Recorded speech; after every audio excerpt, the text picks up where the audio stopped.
오늘 본문의 18절과 19절은 무슨 말씀이냐면은 간단하게 줄여서 얘기하자면 요한계시록에 대한 말씀을 가감하지 말라는 내용입니다.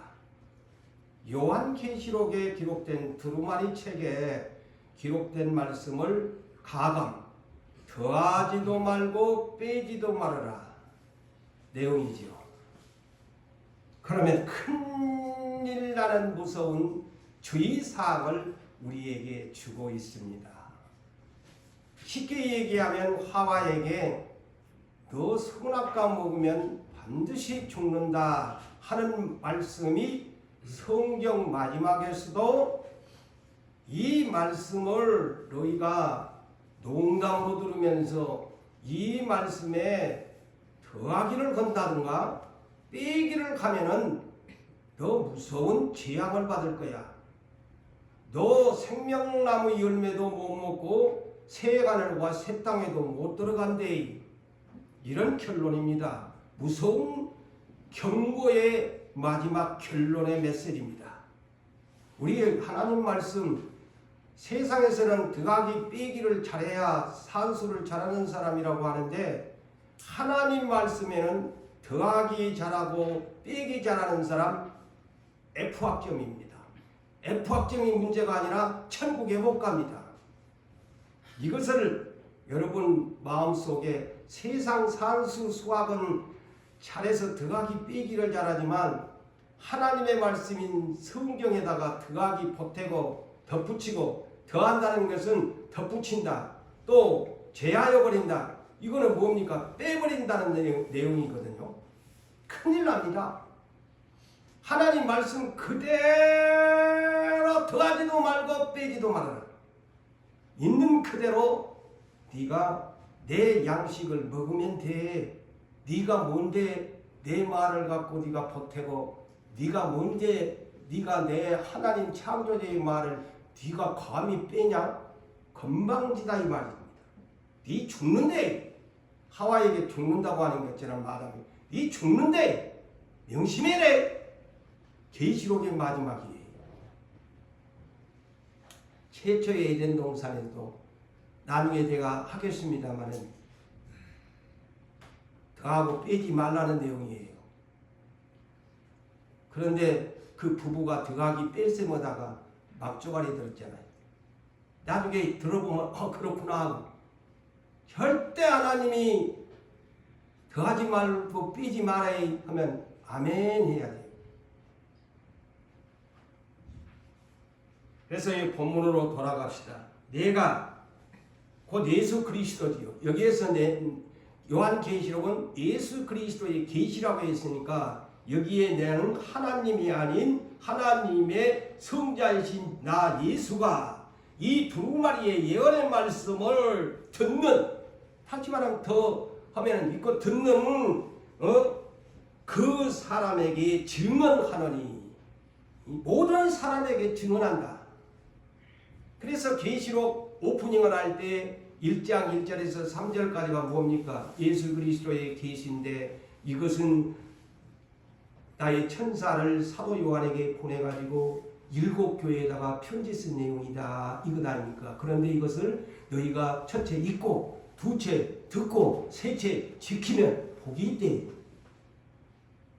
복이 있다고 했잖아요.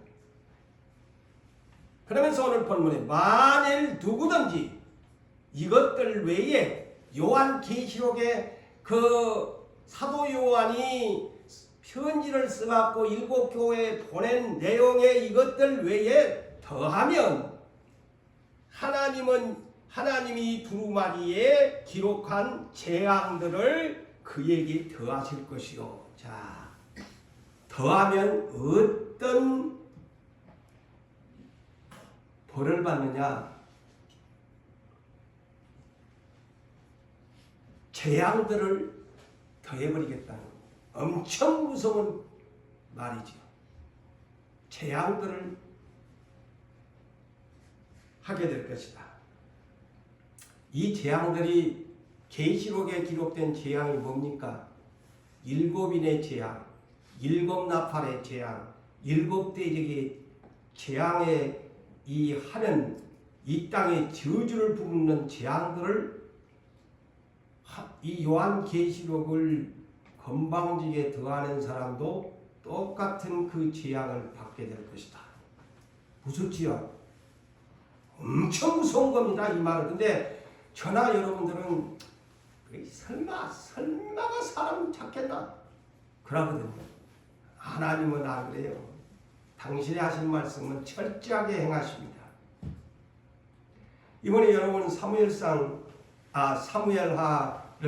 다윗이 죽기 전에 그 몇 사람들에 대해 아들한테 저 사람들 살려주지 말라고 부탁하고 가잖아요. 눈에 잘못 띄면은 다 잘라냅니다. 그럼 읽었잖아요. 다윗이 성군이지만 자기가 나이가 들으니까 잘라내야 될 사람을 못 잘라내니까 젊은 아들을 솔로몬을 시켜 유언으로 이 사람들은 다 없애버려요. 그래야 나라가 평안하다. 그래 솔로몬이 다 해치워버리잖아요. 그게 뭐게 하나님 뜻이거든. 그게 하나님 뜻이라.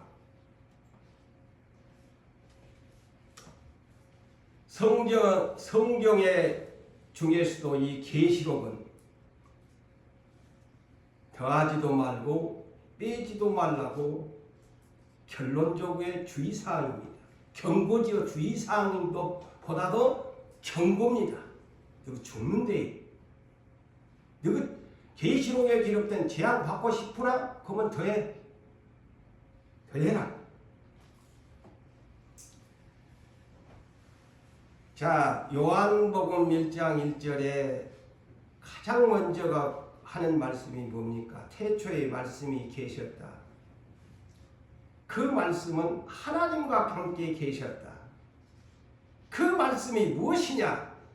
하나님이시다. 그래서 넉자로 하나님의 말씀은 곧 하나님이시다. 그런데 네가 피조물 주제에 왜 그걸에다가 네가 보태고 빼냐 이 말이죠. 건방진 거예요. 주인의 말씀을 종이 더하고 빼서는 안 된다는 말이요. 여러분, 하와와 아담이 하나님 말씀에 더하기 빼기를 했어요. 그래서 그 사람들이 망한 겁니다. 제가 이 말은 무슨 아담과 하와가 더하기 빼기를 했습니까? 아 그렇구나 라고 알아요. 최초의 인류 중에 하나님의 형상으로 만들어 놓은 사람들이 하나님 말씀 밖으로 나갑니다. 더하기를 합니다. 빼기를 합니다.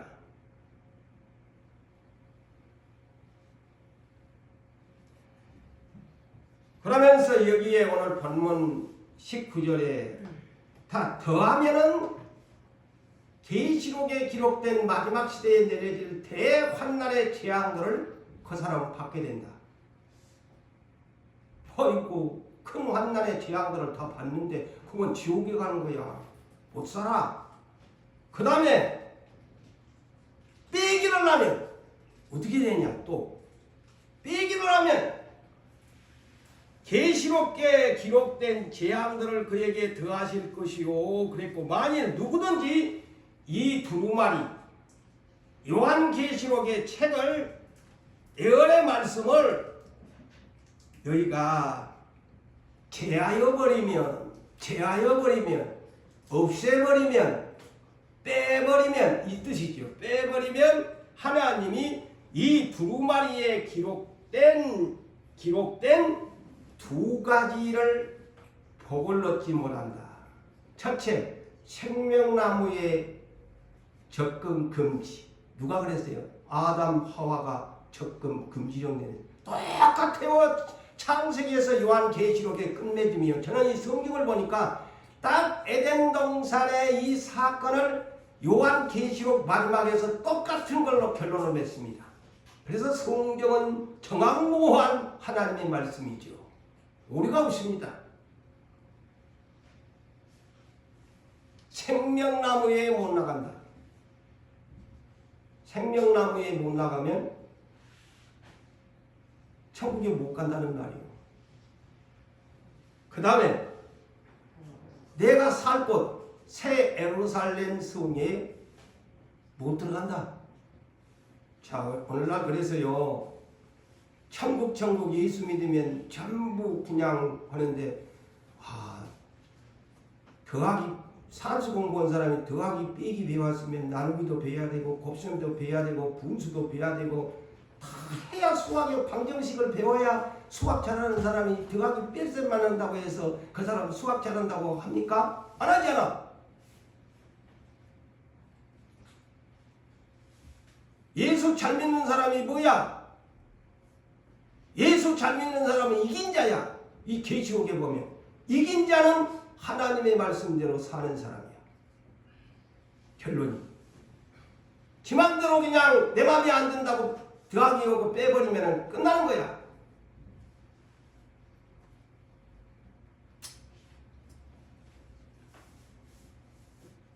자, 여기 거룩한 성에 참여하지 못한다고 하잖아요. 이 거룩한 성이 새 하늘과 새 땅이 새 예루살렘 성이지요. 이미 계시록 20장에 천년왕국을 일컬어서 말을 합니다. 천년왕국. 이거이 뭐하는 데냐?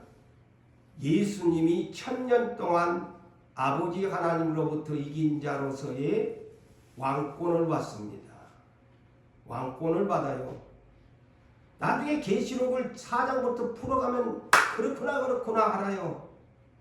1000년 동안 예수님이 통치권을 가지고 만왕의 왕이 됩니다. 그것을 일컬어 천년왕국. 천년왕국이 뭐냐? 새 하늘과 새 땅, 새 예루살렘 성을 수도로 삼고 다스리는 것이다.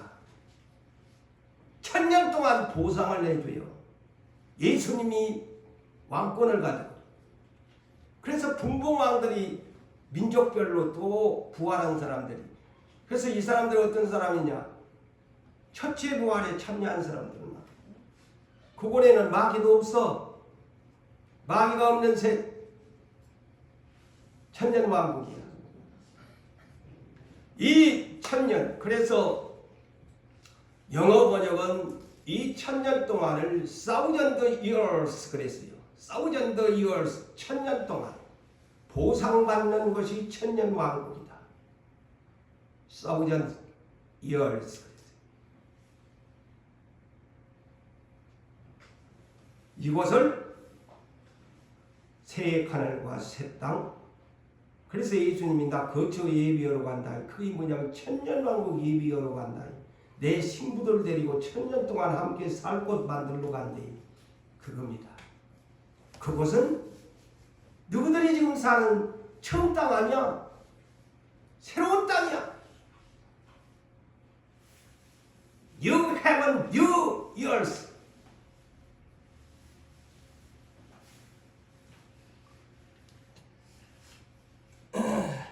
자, 이번에는 어린 양 영적인 예수 그리스도 남편과 영적인 부활한 신부들이 1000년 동안 함께 신랑과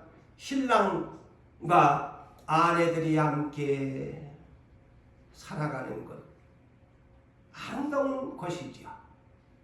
그래서 이를 표현하기를 계시록 이 천년왕국이 그러면 뭐냐? 21장에서 이거는 새 하늘과 새 땅이에요. 처음 땅, 처음 하늘, 처음 바다 하나도 없다. 다 처음 것들이 지나간 곳. 얼마나 아름답던지 표현하기를 이 새 예루살렘 성이 얼마나 아름답냐.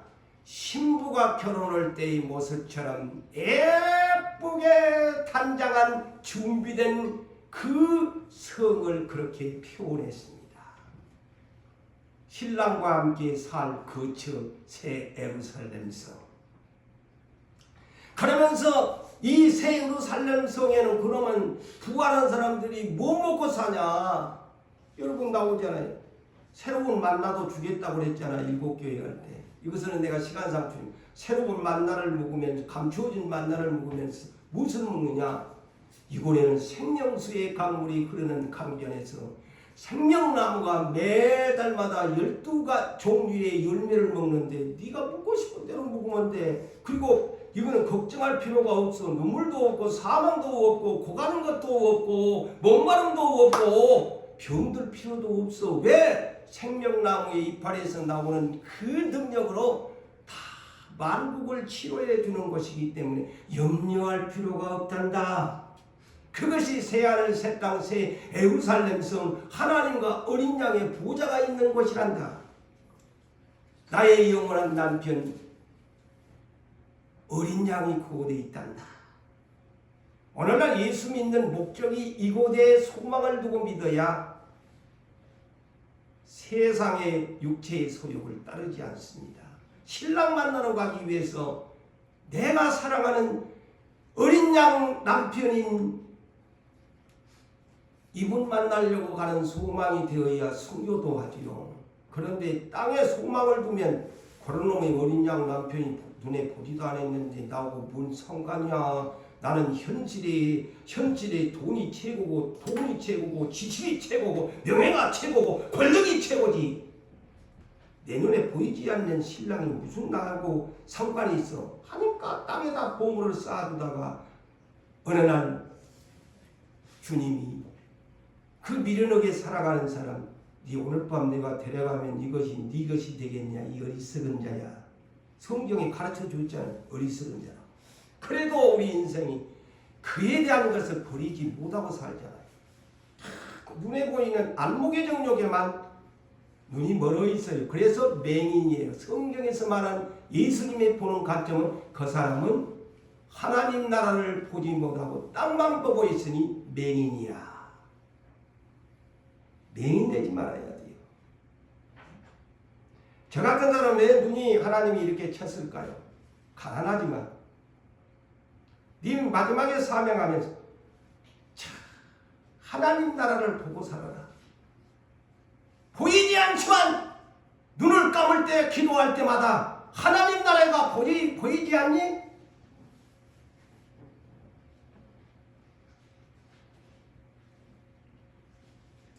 그래서 이 나라는 믿음으로 이긴 자만이 들어간단다. 이긴 자, overcome, 극복한 사람만이. 영어 버전은 그랬지요. overcome, 극복하다. 다른 말, 극복하다. 세상에서는 빅토리 단어가 아닙니다. 극복하다, overcome.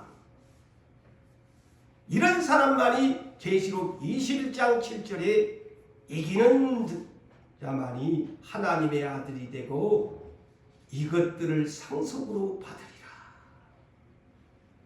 이것들을 상속으로 받으리라. 계시록 2장 7절에도 일곱 교회의 가장 첫째 교회에서 약속한 것이 뭡니까?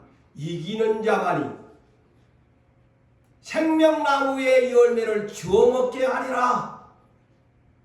다시 생명나무를 열매를 주신대요. 아담 이후로 없애버렸어.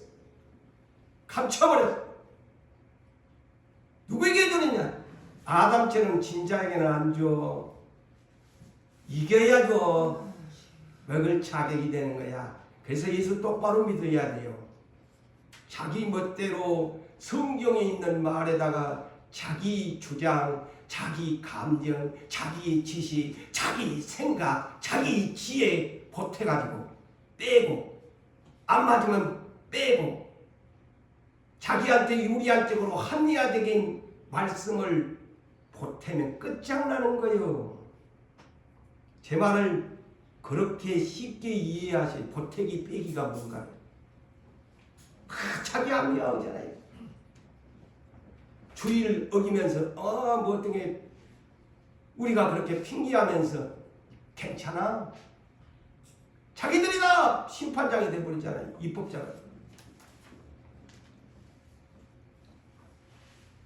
자, 이 나라에는 남편 대신 어린 양의 호적에 기록되지 못하면 못 가는 나라입니다. 지금은 제가 그랬잖아요. 아버지 생명책에 기록되어 있는데 천년왕국 계시록 21장 27절에 어린 양의 남편. 자, 결혼하면 오늘날 세상에 미국 같은 데는 서양 같은 데는 남편 성씨 따라가 버리잖아. 이름이.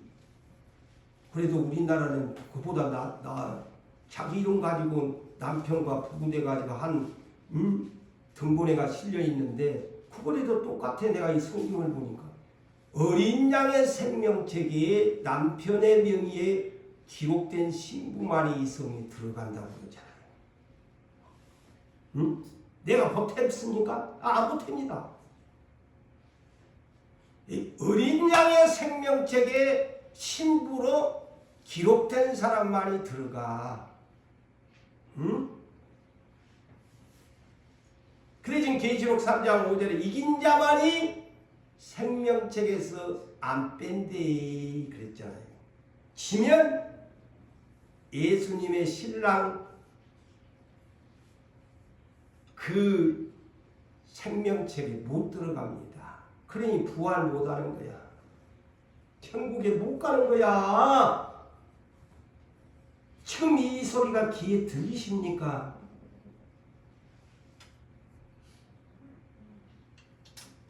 그리고 계시록 22장 14절에도 제가 다시 리바이벌 옵니다만 자기 두루마리를 빠는 사람, 자기의 옷을 빨지 않는 사람은 영적인 것이지요.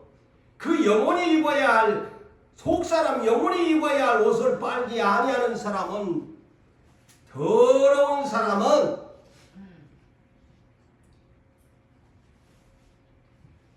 열두 문, 새 예루살렘 문이 12개가 동서남북으로 달려있는데 그 문을 통과할 수 없다. 그래서 천국의 문은 좁은 문이되 그 말입니다. 마태복음 7장 쓰던 천국의 문은 좁은 문이다 이 말이 천국에는 12개의 문이 있는데 그 문을 통과 못한다. 자 이제 성경이 풀어지잖아요. 왜 좁은 문이라고 12문밖에 없어.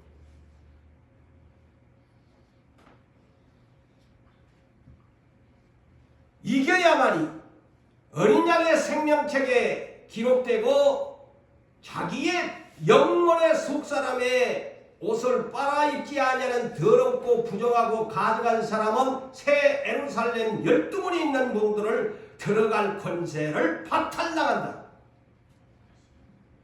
박탈당한다. 그러니 마지막 때에 이 계시록을 증언해야 된다는 것이죠. 신부 탐장해라. 누구 12문 들어갈래 안 들어갈래? 서양 쪽에서는 저쪽에 서쪽 방향에서는 그 세 개의 문으로 들어와야 동쪽 나라에는 동쪽 문으로 들어와야 되고 북쪽에 있는 나라는 북쪽 세 문을 남쪽에 있는 나라는 태평양 지역에 저는 그렇게 지금 봅니다. 남쪽 나라에는 남쪽 문 세 개로 들어와야 된다. 제 말이 틀렸습니까? 저는 그렇게 봅니다. 왜 12문이고 동서남북이라고 계시록 21장에 있는가?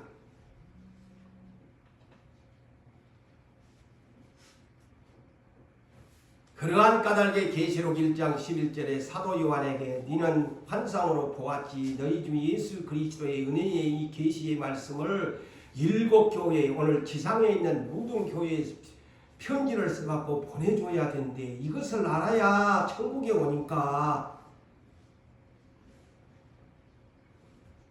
그래서 계시록 2장과 3장에 7교회에 편지를 보냈잖아요. 응? 편지를 다 보냈잖아요. 오늘날 지상에 편지 계시록 다 보내줬지. 계시록 안 받은 교회 있겠어요?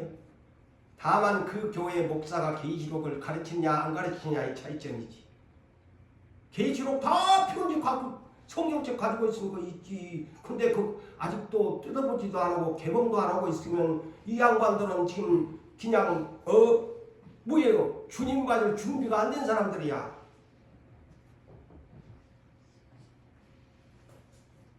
그런데 7교회도요. 7교회가 제가 지난날에도 했지만 그의 성령님의 일곱 교회는 완전한 수입니다. 지상에 있는 모든 교회를 가리킵니다. 총칭해서. 그런데 이거는 성령님의 분석평가 진단서입니다. 그래서 일곱 교회인데 이거 모델로 삼아야 돼요. 우리 교회는 어떤 교회에 속한가 보고 교육자들이 목회자들이 이걸 분석평가해야 돼요. 내 교회가 어떻게 지금 있는가. 그런데 특징이 있어요. 환난과 핍박을 받고 가난한 서문학 교회는 칭찬을 받아요. 특징이요. 가난한 교회가 칭찬을 받습니다. 그리고 빌라델비아 교회는 역시 여기도 작은 능력의 교회인데 칭찬을 받아요. 나머지 5교회는 모두 다 한결같이 이단도 접하고 온갖 죽은 교회 같고 부작교회면 뭐대? 부작교회는 5가지를 알지도 못하는 멍청한 교회 책망 회개라고 촉구하는 편지의 내용입니다. 그러니까 여기에도 7교회 중에 크게 그냥 하면은 4분의 1은 칭찬을 받고 4분의 3은 책망과 회개하지 않으면 안 된다.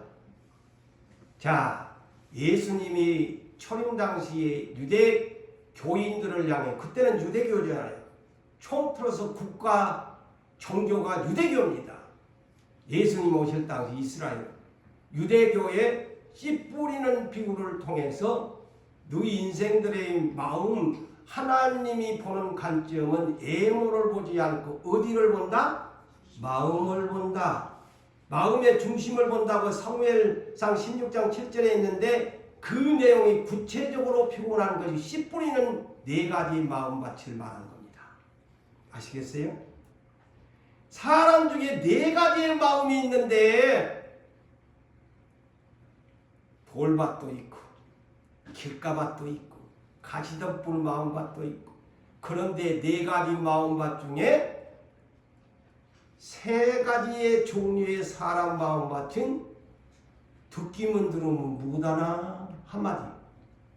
네 말씀 듣기는 하는데 마귀놈이 와서 운동해야 하는 마음이고, 저거는 뿌리도 없제, 저거는 세상 근심은 혼자 지고 있어서 가시덤불 속에 말씀을 갖다가 열매도 3가지 마음밭은 결실할 수 없는 쭉정이 밭이야.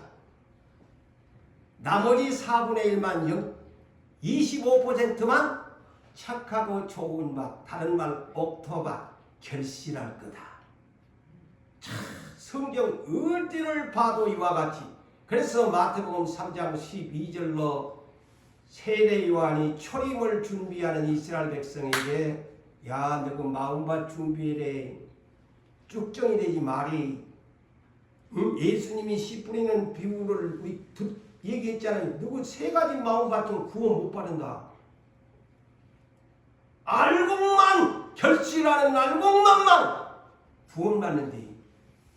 그러면서 세례 요한이 덧붙여서 뭐라고 합니까?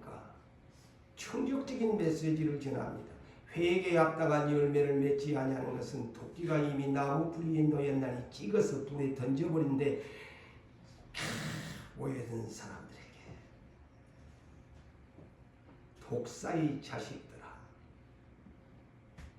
너가 아브라함 선택받은 자손이라고 전통 자랑하지 말이.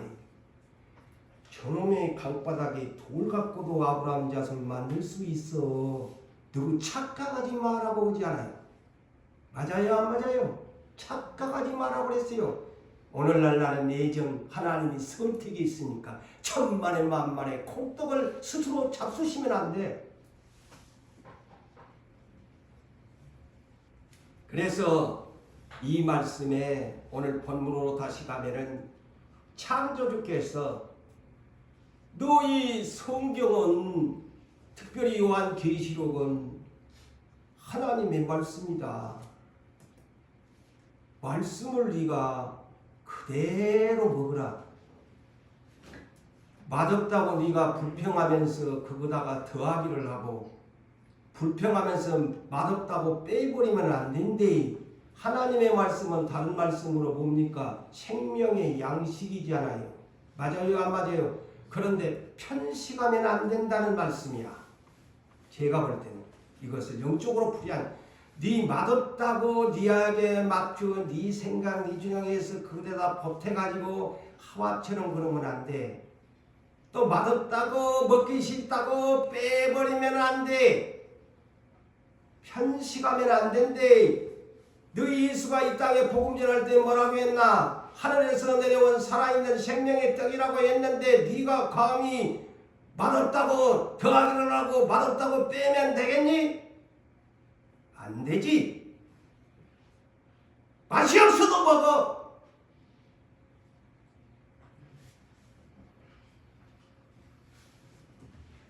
최초의 인류의 욕심을 탄생한 사람이 누굽니까? 최초의 인류 중에 욕심을 잉태하고 그 잉태된 욕심을 탄생시킨 자가 하와 여자입니다. 제1호입니다. 욕심이 야고보서 1장 15절에 욕심이 잉태한 즉 죄를 낳고 죄가 창성한 즉 사망을 낳느니라. 최초의 여자가 욕심이라는 것을 만들어냅니다. 마음속에. 그래가지고 그것을 10달 동안 키웠다가 욕심을 낳았습니다. 욕심을 낳았는데 사망이 되고 말았네요. 이 성경이 그렇더라고요.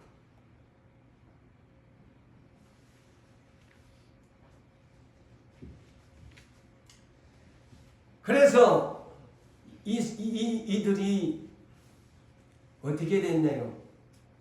이것 때문에 생명나무에 나아가는 접근 금지령이 창세기 3장 24절에 하나님이 구름천사를 명령하여 화영검을 두루 진치고 저 두 부부가야 생명나무 열매이지 따먹고 영생할까 싶으니 막아버려라.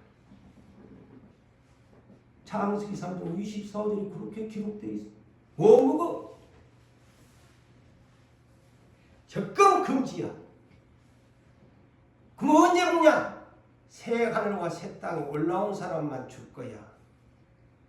이긴 사람만 먹는다니까. 천국에 간다니까. 못 이기면 안 돼. 맨날 세상에 뒤비지고 까지고 일사면은 못 이긴 사람은 못 가요.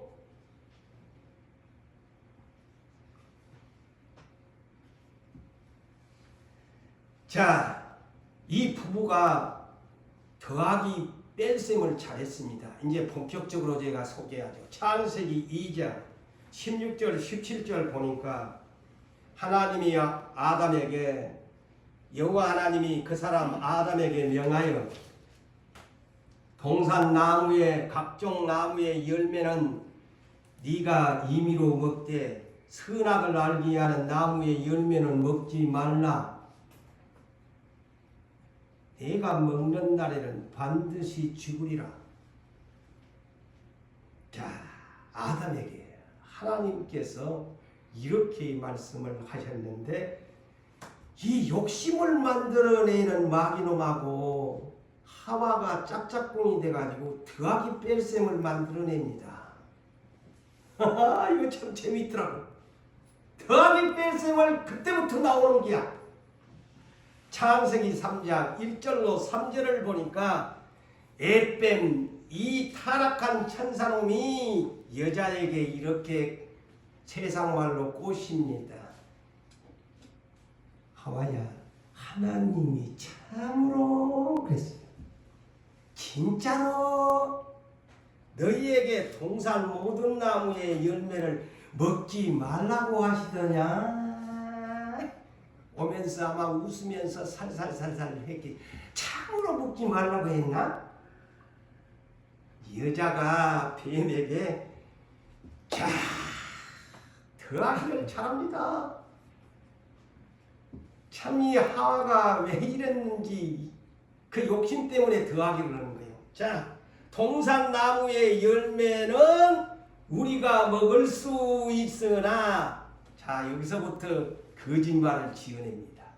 더하기를 하는, 동산 중앙에 있는 나무의 열매는 하나님의 말씀에 너희는 먹지도 말라 하면서 만지지도 말라고 했대. 더하기요 빼기예요? 예? 더하기지. 아담한테 분명히 만지지 말라고 소리 안 했어요. 그래서 여러분 성경을 똑바로 보셔야 돼. 하와가 더하기로 하잖아요. 만지지 말라를 더합니다. 그러면서 또 거짓말을 뭐 하냐면 생명나무 열매는 먹으라고 했잖아. 근데 동산 중앙에 있는 나무의 열매는 생명나무와 선악과는 먹지 말라고 했대. 하나님은 선악과만 먹지 말라고 그랬지. 보세요. 두 가지를 못하게 하고 뺍니다. 더하기 빼기를 하와가 합니다. 동산 중앙에 있는 나무 먹지 말라 그랬더니, 그러면 생명나무도 못 먹게 하고 선악과도 못 먹게 했다는 거예요. 빼버리잖아. 야, 저는 그래서 이 계시록을 이 설교하면서 그래서 이런 마지막의 결론이 이렇게 내리고 있구나.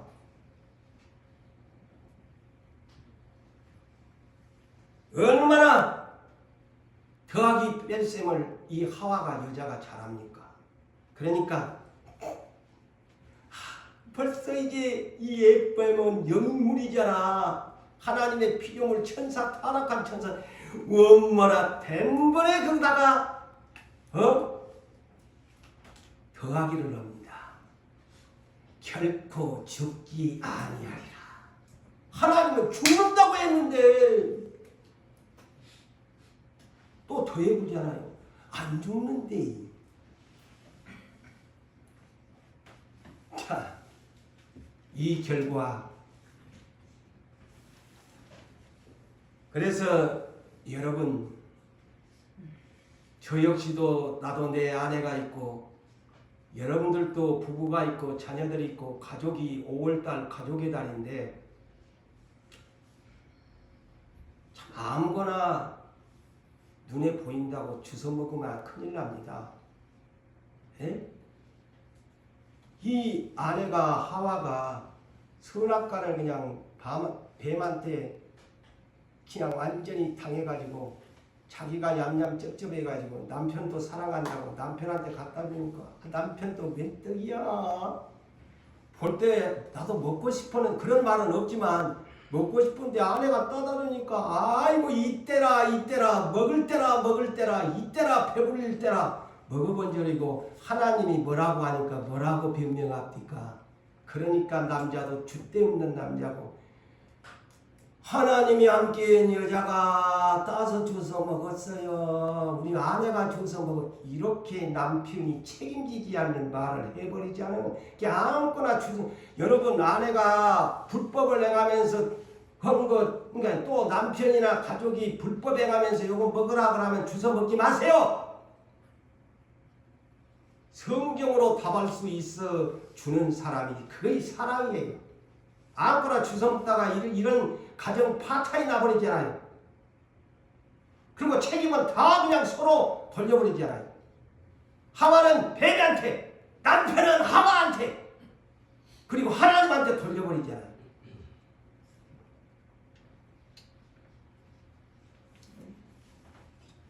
모세가 항상 이 가감의 문제가 심각한 문제입니다. 왜 모세가 이렇게 부탁을 했어? 최초의 모세도 알았기 때문입니다. 이 아담 부부가 더하기 뺄셈을 잘하다가 망했거든요. 그래서 모세도 40년 목회, 광야교회 목회를 마감하면서 신명기 12장 32절에 분명히 부탁을 합니다. 신명기는 모세가 이제 율법을 다시 리바이벌을 하면서 재조명을 떠나기에 앞서서 부탁하는 내용이에요. 뭐라고 하느냐? 내가 너희에게 명령하는 이 모든 말을 너희는 지켜 행하면서 가감하지 마라. 더하기 뺄셈하지 마라. 모세도 죽을 때. 이 문제가 굉장히 심각한 겁니다. 잠언서는 지혜서라고 하지요. 잠언서 30장의 6절에도 보면 역시 이곳에도 지혜서라서 지혜로운 사람은 성경을 가감하면 안 된다는 것을 경고합니다. 자, 볼까요? 하나님의 말씀에 더하지 말라. 하나님의 말씀에 더하지 말라. 그가 너를 책망하시겠고 너는 거짓말하는 자가 될까 두려워한다.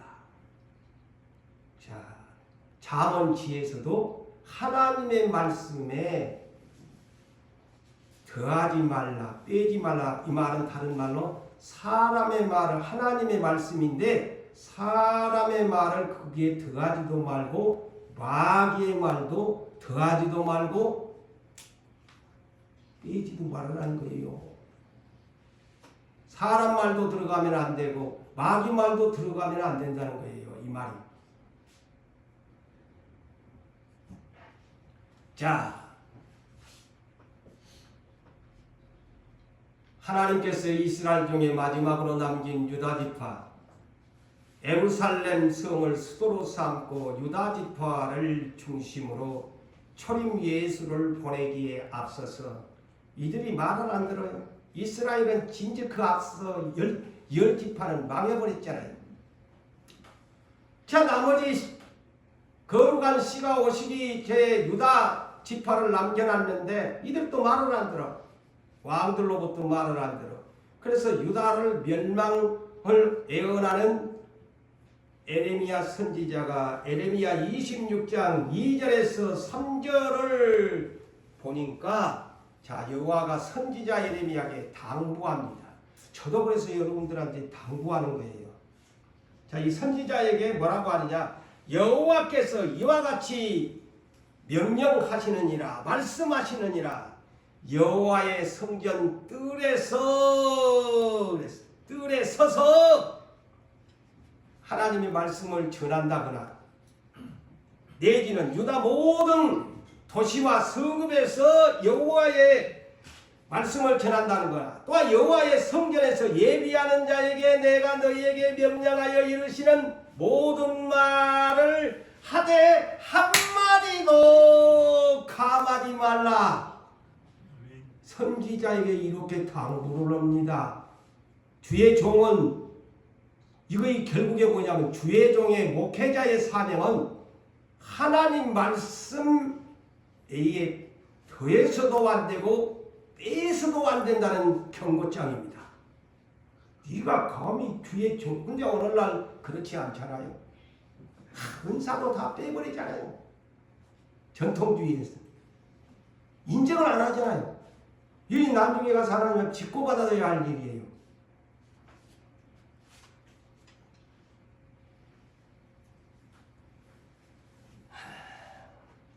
자, 사울왕이 여러분이 요사이 성경을 읽어서 기도할 때 있지만은 사울이 대표적인 그 인물이에요.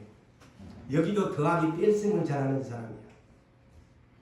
두 번째 미션에서 이제는 왕이여 명령을 들으소서.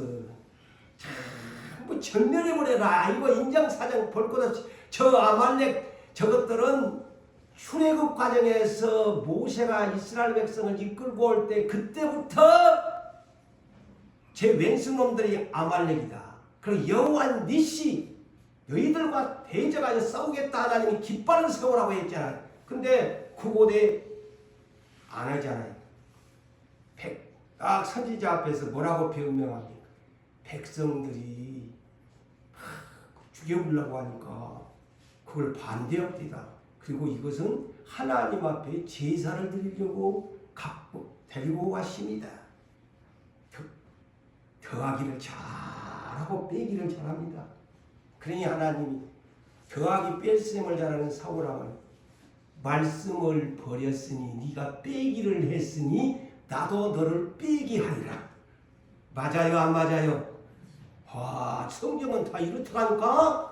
하나님 말씀 더했다거나 빼기 잘하는 사람 아니야. 뒤로 박수 쳐줘야 돼.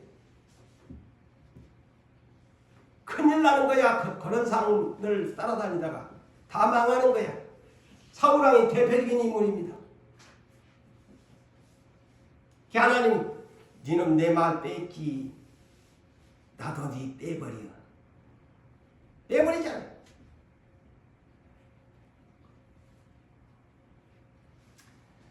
그래서 예수님도 이런 사람들 때문에 초림 때에 이스라엘 땅에 유대 땅에 오셔가지고 마태복음 산상수훈의 추억 같은 말씀을 하시는 그 5장에서 5장 17절에서 19절에 이런 말씀을 하시네요. 나는 율법이나 선지자를 폐하려 온 것이 아니니 빼기 하려고 온 것 아니니 그 말입니다. 폐하려 온 것 빼려고 온 것 아니니 완전하게 하려고 내가 왔다. 그러면서 충격적인 가르치는 목회자들을 향해서 이런 말씀을 합니다. 진실로 너희에게 이르노니 천지가 없어지기 전에는 나 예수가 재림하는 그 전까지는 율법의 1점, 자 율법에 점 하나 찍는 것 1획, 여러분이 글을 쓰는데 기억하려면 여기 쫙 하는 거에 하나의 획이야. 이걸 글자를 만들어 가는데 그 획조차도 내가 없애려고 온 거 아니다. 천지가 없어지기 전에는 점 하나로 글을 만들어 가는 과정에서 획 하나도 없어지지 아니하고 다 이루리라. 누가 감히 성경 66권을 더하고 뺀단 말이냐? 그러면서 교육자들에게 이렇게 합니다. 그러므로 누구든지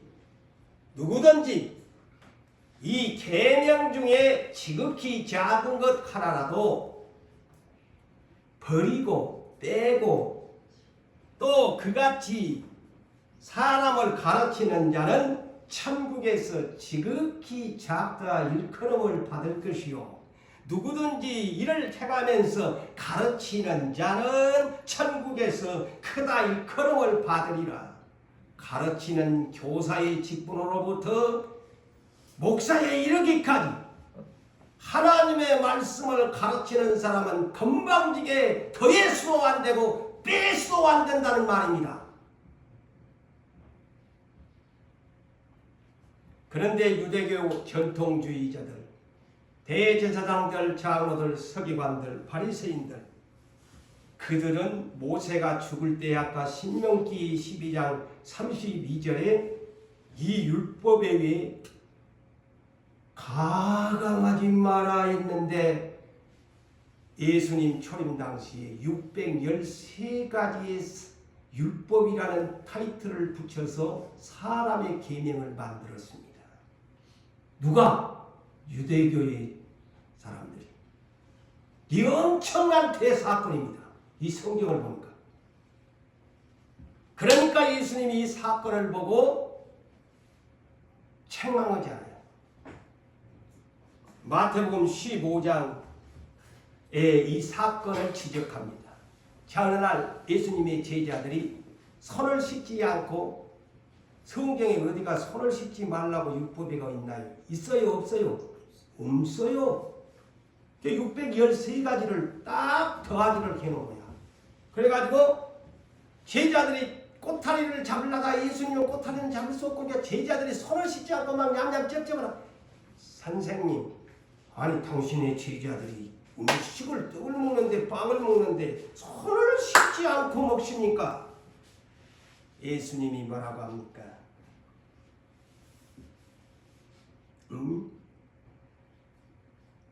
요거 뭐냐면은 그들이 말하는 것은 유대교의 전통을 지키지 않는다는 거예요. 유대교의 전통을. 그러니까 예수님은 너희가 전통으로 하나님의 계명을 너희가 범하느냐 하면서 외식하는 자들아, 외식하는 자들아, 어찌하여 너희가 너희에 관하여 이사야가 잘 예언하였도다. 이사야가 미리 그래서 예언했다. 일러주되 이 백성이 입술로는 나를 공경하되 마음은 내게서 멀도다. 사람의 계명으로. 자 보세요. 여기서 사람의 계명이라고 하잖아요. 이거 이 사람의 계명이 뭘까요?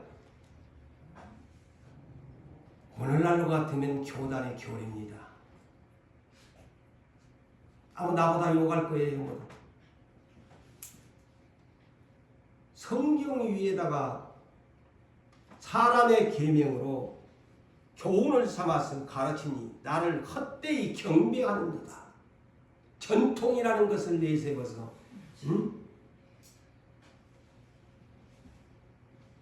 오늘날 성경 위에 교단의 법이 위에 있어서도 안 됩니다. 교단의 교리가 막 교단마다의 누구 니즘이 들어가 있잖아요. 장로교는 누구, 성결에는 누구, 순복음은 누구, 그 유명한 신학자들이 뭐 했다 하면서 그렇게 교단의 법을 만들거든요. 예수의 법이 돼야지요. 누구 신학자 아무리 유명해도 뭐.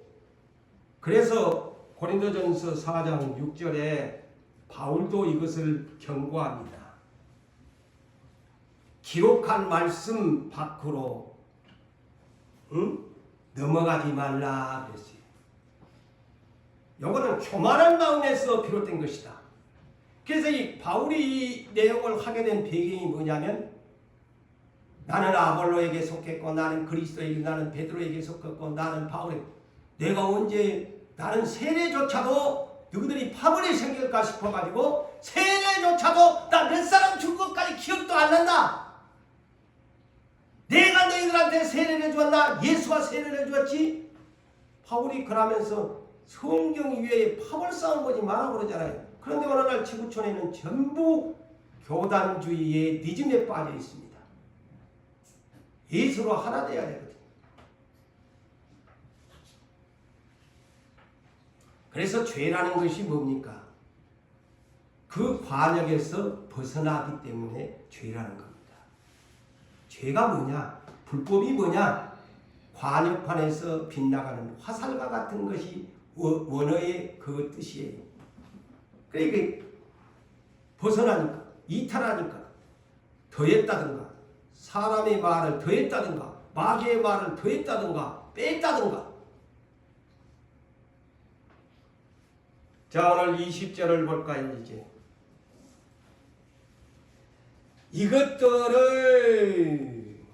이것들을 증언하신 이가 이르시되 내가 속히 오리라.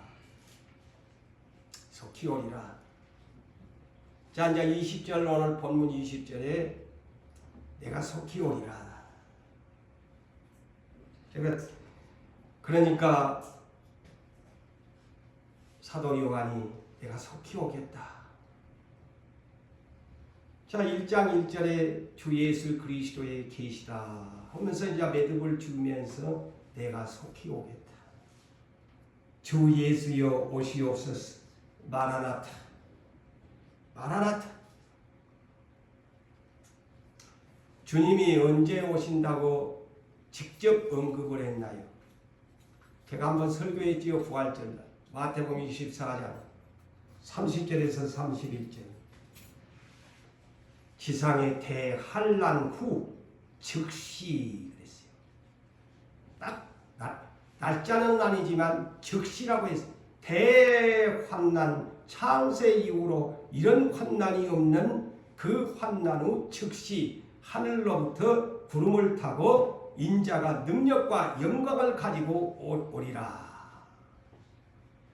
예수님이 오는 것은 잊지 맙시다. 마태복음 24장 오실 분이 직접 언급해. 대환란 즉시 해가 어두워지면서 인자가 구름을 타고 온다.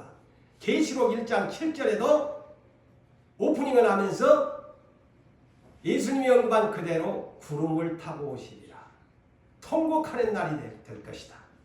그날은 믿음으로 사는 사람은 기쁜 날이지만, 신랑이 나 데리러 오니까 최고의 기쁜 날이지만, 반대로 등불이 없는 사람은 가장 불행한 죽음의 날이에요. 그래서 통곡하리라 그랬잖아요. 통곡하는 날이다.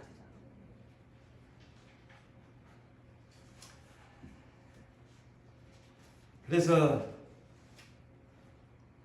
마지막 그러면서 21절을 봅시다.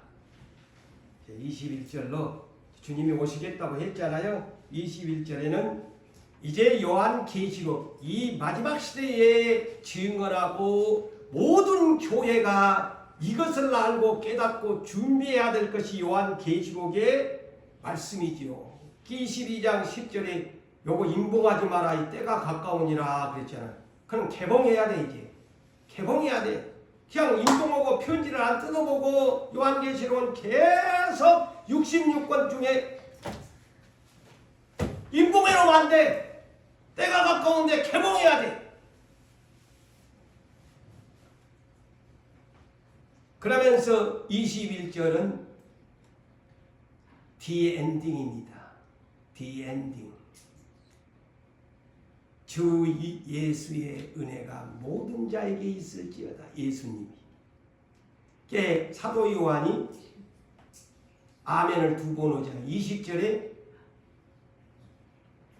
내가 속히 오리라. 주 예수여 오시옵소서. 마라나타. 아멘.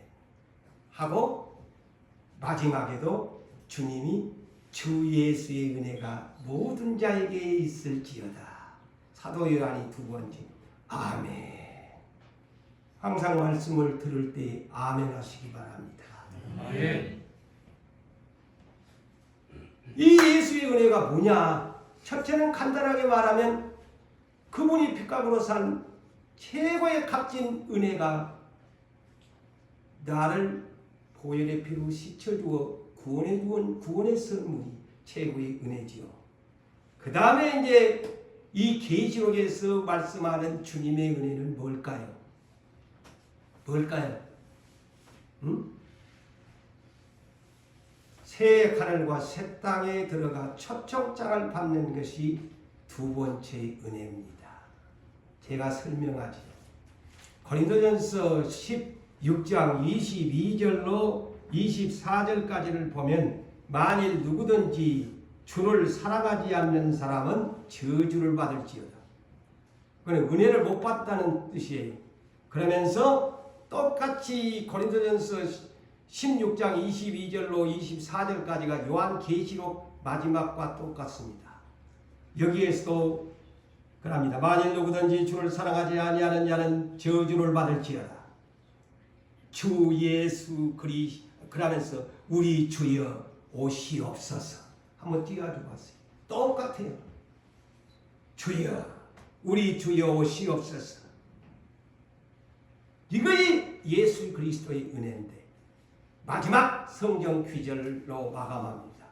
계시록 19장 8절과 9절에 이 예수 그리스도의 마지막 계시록의 이 주 예수의 은혜가 모든 자에게 있을지어다 했는데 이 주 예수의 은혜가 뭘까?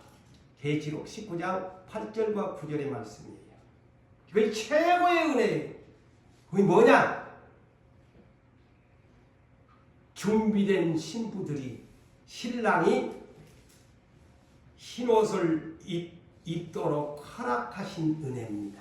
부활하신 은혜. 너는 내 아내가 되었다.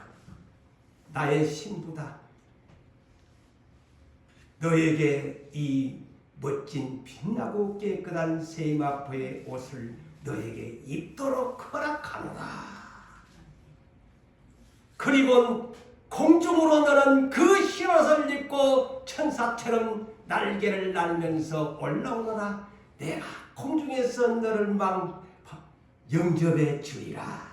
그리고 이 새 하늘과 새 땅 새 예루살렘 성의 19장 9절의 첫 청장을 받는 자는 복이 있는 은혜로다. 할렐루야. 모두 다 새 하늘과 새 땅에 올라가는 흰옷을 주님이 입혀주는 신부 여러분 되시기를 주님의 이름으로 축복합니다.